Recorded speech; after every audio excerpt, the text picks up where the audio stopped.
All this goodness is the EXR Fuel Tank, and today we're doing a product overview to explain why we built the tanks the way they are, so get ready to fill up on some knowledge.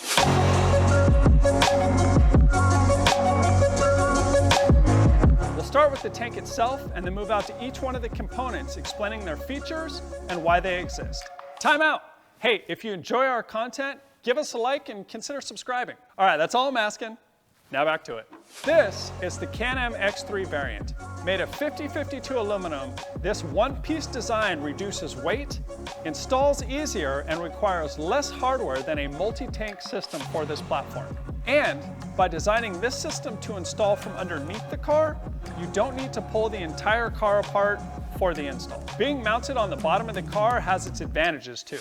The extra weight we add in fuel is at the lowest point of the car, so it doesn't affect the CG or the roll center nearly as much as fuel stored up high. Plus, having the tank here under the car instead of over the hot engine reduces the risk of fire, and as an added bonus, you get that cargo space back too. To hold the tank in place, we use steel straps. These straps mount to the chassis tube behind the tank and then run forward and up the front of the tank, connecting to the crossbar that holds the front seat mounts. Here, a bar clamp is used to pull the tank snug to the bottom of the center console, holding everything in place. This also makes the system 100% bolted. So if you later want to remove the tank for whatever reason, you won't leave the stock system damaged. But more on that later. You'll also notice the rubber strips here. This is to isolate the steel from the aluminum tank to prevent abrasion. When installed, the tank sits just above the bottom of the chassis. Now this air gap allows the skid plate to deflect when objects hit it without causing damage to the tank itself. We also designed the tank so there are no welded seams along the bottom edges. This too reduces the chance of cracking as a result of impacts. This shape of the top of the tank also has a function too.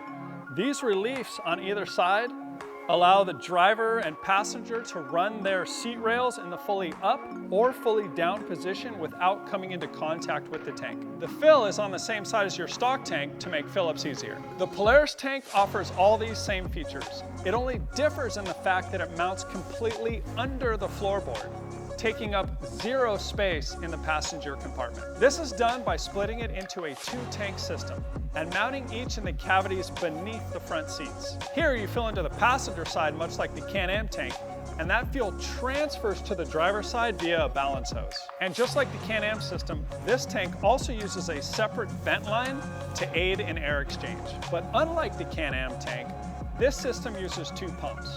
One in the driver's side tank to transfer the fuel over to the passenger side, and another in the passenger side tank to transfer fuel back to the stock tank. Now with both systems, we use an adapter to tie into your stock fuel system. Each differ a little from the other, but like I mentioned before, with both it allows you to tie into the stock system without cutting or damaging that stock system for one. But, and even better, they allow you to fill while you drive. Just flip the switch that comes in the supplied harness and fuel while you drive. Pro tip, we recommend you never fill your stock tank past 7/8 or 7 of the 8 bars on the gauge with the EXR tank. This leaves ample airspace for expansion and ensures you don't overfill the tank. The built-in vents in the adapters will help with air exchange, but it is still possible to overrun the stock tank. And that's because the vent is gravity fed while the feed is pressurized. So the 7/8 rule is a good guideline to ensure optimal function. My favorite feature though is the buddy hose. This 8-foot extension that comes in your kit will allow you to fill your kids' bikes, quads, or anyone you find out of fuel on the trail. Guaranteed to score you, attaboys, karma points, beer, and tacos. Simply connect the buddy hose to the fitting on the pressure line, turn your ball valve to redirect that flow to the buddy hose, and hit the switch on the dash. It's that simple. Now all this installs in your 2 or 4-seat Can-Am X3 or your Polaris RZR XP4, XP4T, or Turbo S in about an afternoon with some simple hand tools and basic mechanical know-how. And that's it. Go further with the AGM EXR Fuel Tank. Hey!